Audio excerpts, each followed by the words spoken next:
Assalamualaikum warahmatullahi wabarakatuh. Halo Smart Parents, apa kabar? Senang sekali pada kesempatan episode podcast saya yang kedua kali ini, saya spesial mengajak Kak Fauzi.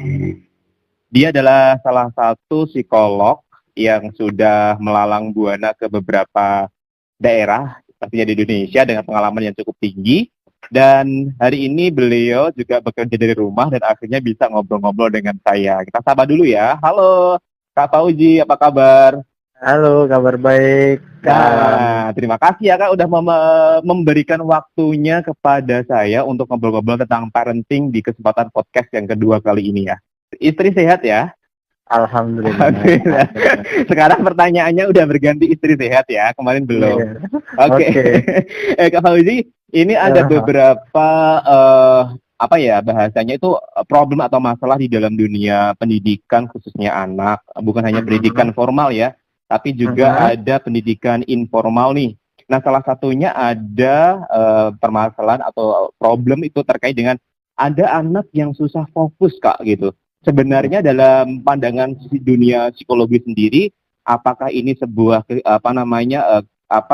psikologi normal, apa abnormal atau bagaimana dalam dunia psikologi Kak? Oke, terima kasih waktunya Kak Alam ya.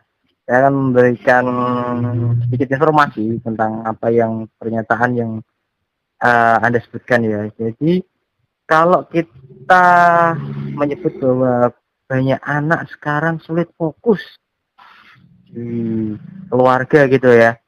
Dan fokusnya ini kita kan harus tahu nih. Sulit fokusnya tuh yang sulit fokus gimana?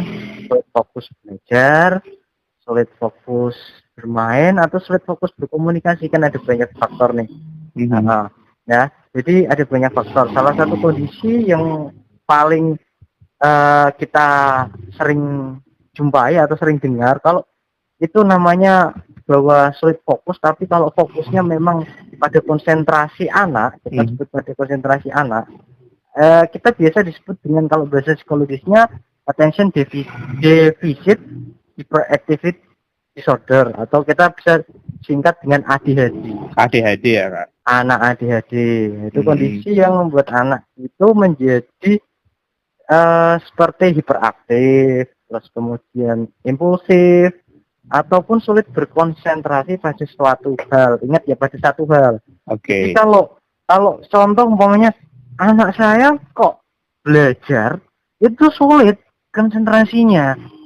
Nah, apa juga anak saya juga termasuk yang kategori ADHD? Oh, belum tentu. Nah, kita harus ada screening lebih lanjut, mendiagnosa gejala yang seperti itu. Oke. Nah, ciri-cirinya secara pandangan mata kita sebagai orang tua nih mengetahui anak kita ini ADHD atau tidak, itu bagaimana ya Kak? Ciri-ciri ADHD itu yang paling utama, yang kalau kita secara kasat mata ya, secara penglihatan kita ya, itu pastinya anak tersebut itu beraktif, satu ya. Itu sering aktif, umpamanya kalau di kelas itu sering mengganggu anak-anak kita. Terus kemudian dia juga kalau umpamanya disuruh kerjakan ataupun apa dengan anak-anak yang lain, sudah dikasih tugas dan sebagainya, dia tuh mengganggu, malah ikut nimbrung ke di kerjaannya temennya, itu malah mengganggu, padahal dia sudah punya tugas sendiri. Oke, artinya mereka memang tidak konsentrasinya dalam satu poinnya dia ya, berarti ya. Betul. Oke. Itu ciri-cirinya ya. Itu kan kalau begitu yang bisa menangkap hanya sebenarnya kalau tugas seperti itu, kalau di rumah kan tidak ada tugas dari guru tuh. Kalau misalnya nih untuk melihat kalau di rumah ini kan musimnya anak-anak lagi di rumah, ini anak saya ada apa enggak, itu melihatnya bagaimana orang tuanya? Ada secara spesifik nggak misalnya orang tua biar lebih tahu gitu? Oke, secara spesifik tadi saya sudah menyebutkan bahwa kalau terjadi kriteria satu, anak sudah mulai hiperaktif, ya, satu hiperaktif, kemudian impulsif, terus kemudian sulit konsentrasinya, itu kita jangan hanya melihat dalam satu sisi, satu konsentrasi, contohlah tadi belajar ataupun apa dan sebagainya, tapi kita harus multi observer, maksudnya melihat kalau si anak ini memang contoh dari kontak sosial, umpamanya dia bergaul, bermain sama teman-temannya, dia sudah punya mainannya sendiri, satu juga temannya juga mainan sendiri dan sebagainya. Akhirnya kok dia mengganggu, terus dia kemudian kok nggak seneng di meja duduk di depan laptop kan. Taruhlah sekarang kan kebanyakan anak yang sudah sering umpamanya hiperaktif nih, contoh kita hiperaktif. Anak itu senang hiperaktif. Sebenarnya hiperaktif itu kalau kondisinya tidak mengganggu ataupun kita merasa bahwa hiperaktifnya itu positif, nggak masalah. Tapi kan sekarang kayak contoh nih, ada kasus-kasus bahwa anak saya itu lari-lari ke sana ke sini, terus daripada ribet tak kasih tablet ataupun tak kasih HP, di mana HP itu ada mainan. Nah, mainan itu si anak akhirnya bisa bermain. Anteng kan? Iya. Tidak ada hiperaktifnya kan. Tapi kalau orang ADHD mungkin saja satu dia sulit fokus pada satu permainan itu, dia malah bosan kesana kemari, nggak bisa fokus. Oke, baik. Nah, Kak, cara mengatasinya bagaimana sih, Kak, kalau misalnya kita di rumah ada anak yang semacam ini gitu? Ya, kita kembali lagi untuk mengatasinya ada beberapa alternatif yang akan kita berikan. Kalau memang kita jangan langsung mengarah bahwa kita menjudge bahwa anak kita, pertama ya, kita jangan menjudge bahwa anak kita ADHD. Mungkin kita harus balik lagi ke tenaga yang berpengalaman. Mungkin kita bisa konseling pada guru-guru BK ataupun mungkin psikolog dulu, di mana dalam kriteria dan kasus-kasus tersebut itu apakah sudah mengarah pada tingkat ADHD, karena kita kan punya diagnosis tersendiri.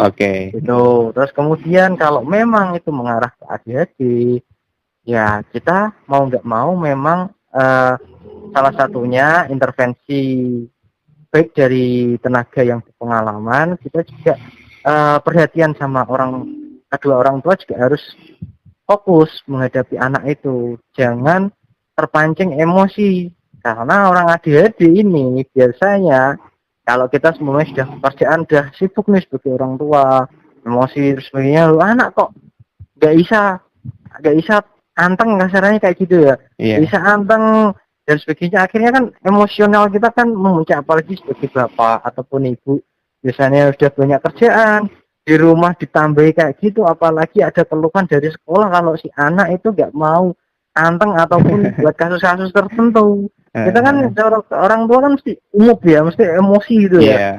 Nah akhirnya anak itu mungkin kalau orang yang nggak tahu mesti ada kondisi di mana dia agresi verbal, memaki anak ataupun sampai main fisik memukul, main fisik, memukul anak dan sebagainya. Akibatnya apa? Katanya kan biar ada efek jera, biar anak nggak melakukan. Untuk orang-orang normal pasti ya ada efek jera, stimulus reinforcement punishment pasti ada efek jera. Tapi kalau orang ADHD ini nggak gitu, Mas. Kalau orang ADHD pasti akan berkelanjutan. Penanganannya beda ya, Kak? Penanganannya beda dan intensif harus dari orang tua, komunikasi dan perhatian juga wajib. Mungkin dari tenaga medis berpengalaman mungkin ada terapi-terapi khusus yang akan diberikan kepada anak ADHD.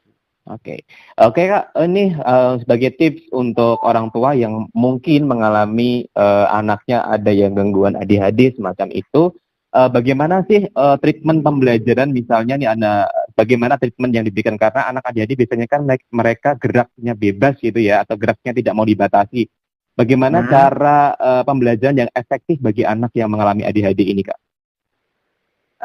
Pembelajaran yang efektif mungkin menurut saya adalah kita, karena anak ADHD adalah tipe hiperaktif, kita harus cepat memberikan pola pembelajaran yang dimana itu bukan hanya visual audionya saja tapi motoriknya juga bermain.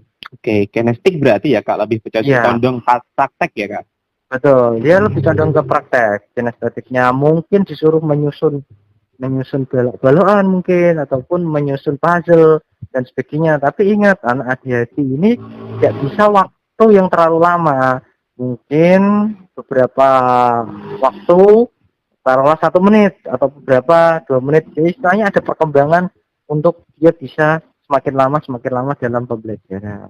Oke, terakhir nih Kak, menutup podcast untuk yang episode 2 kali ini, apa yang disarankan kepada orang tua nih, kepada anak ADHD secara umum lah, biar orang tua juga mengerti bagaimana pola asuh anak yang ADHD, atau bagaimana sarannya kepada mereka?